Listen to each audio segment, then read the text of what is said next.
couple of years ago I was told, rather bluntly, forget everything you know about gardening and start over. And I haven't forgotten those words. It wasn't only that those words sent a spike of curiosity up my spine, but the reasoning behind them. I was learning about a new method of gardening, the no-till method. Now, my husband jumped right in on the idea. No-tilling? Okay, you don't have to convince me. His job each spring was to till my garden, and my job was to nag him until it was done. There is only a limited amount of time in Montana before summer is full heat and snow is just around the corner, you know? So if tilling was in the plans, it had to be done without delay. Before I continue, I must stop to encourage you to watch the video on my channel called Why Does My Garden Have Weeds? It's the missing link to this information, and to truly understand what is happening in your soil, you need to understand why there are weeds in the first place. But carry on watching this and then go back and watch that.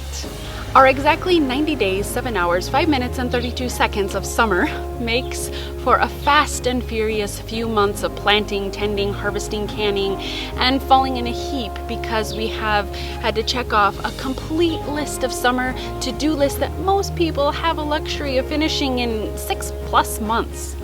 And my garden, well, the forgotten beanstalks, the stubs of corn, the wilted tomato plants, all accumulate in a pile of snow through the winter months in the exact place they were planted, because there just wasn't enough energy to get it all done and cleaned up in the fall.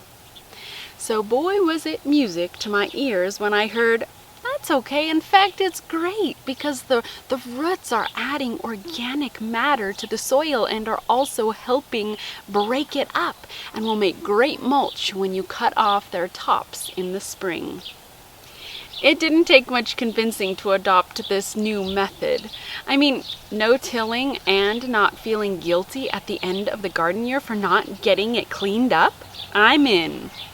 But I'm here to tell you there's more. There are 5 more reasons you should begin to not till your garden. But first, why is there a problem with tilling your garden? When the soil is turned, it leads to a 90% loss of decomposing crop from the previous year. Your garden needs that decomposing organic matter to keep it healthy. The soil is also then exposed to all the elements. The wind and rain are the most devastating, causing the soil to either be blown or washed away. Remember the Great Depression? What was blowing away in the wind?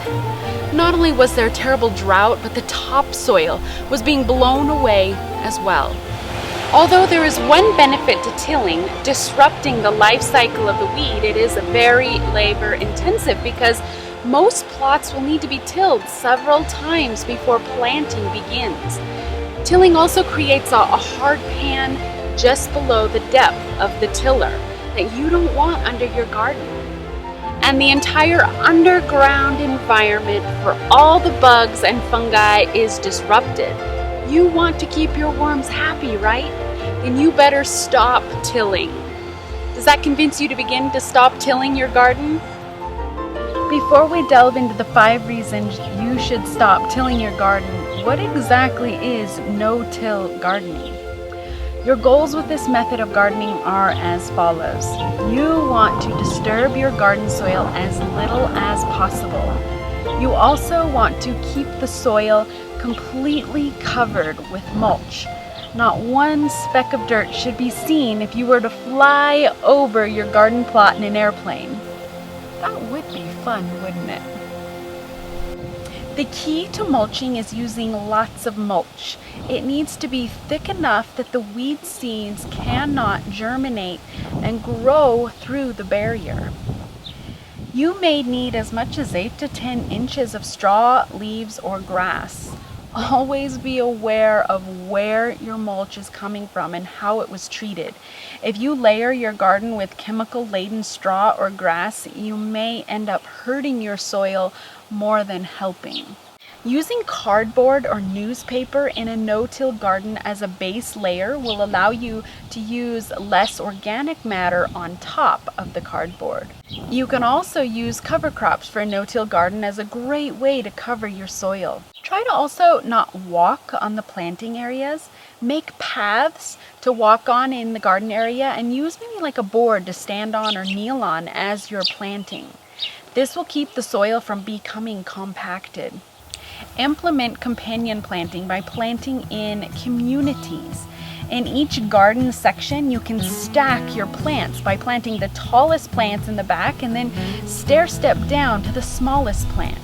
At the end of the garden season, the roots are left in the ground and the leaves and stems are used as more mulch. And above all else, always keep this in mind. What is nature doing? What is happening naturally in your area? Use those practices in your gardening. For instance, when does nature put down a layer of leaves? The fall. So go and do likewise. Find some leaves packed up neatly in Halloween bags and bring them home right before Thanksgiving. People will be happy to get rid of them before the guests arrive, and you will have free leaves with not much effort too. Did you know, as the health in your soil increases, the life in your soil increases. The more life there is, which is in the form of bacteria and fungi, the more food they need, which means you will need more mulch in your garden to feed the microorganisms. Garden mulch is used to help squelch weeds, retain moisture, and feed the microorganisms in the soil. Never forget about those little invisible guys in your soil. I bet you are itching to know more. What else does the no-till gardening method do for your soil and for you? I'm glad you asked. Soil erosion becomes virtually non-existent. The roots and the mulch are holding it all together. Less watering is needed. The mulch covering the soil protects and prevents moisture from leaving. And by keeping it evenly moist, you water less because there are less evaporation and runoff problems. The fungi are extra happy. Organisms like the mycorrhizal fungi love the no-till method because it allows for great biodiversity among the underground brotherhood. In plain English, when you look at your dirt under a microscope, you want to see a wide variety of different organisms wriggling around, and this leave the soil intact method promotes that. You will find that there are fewer weeds.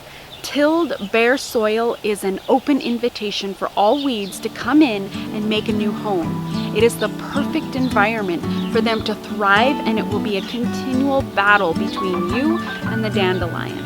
Did you know that when you pull a weed, you can usually never get the entire root, and it happily grows what seems to be 16 more plants in its wake? And when you till every weed root, it is cut up into tiny pieces and spread all over the garden, happily waiting to grow 1,000 more weeds. Dandelions and long-rooted weeds are also an indication that your soil is compacted.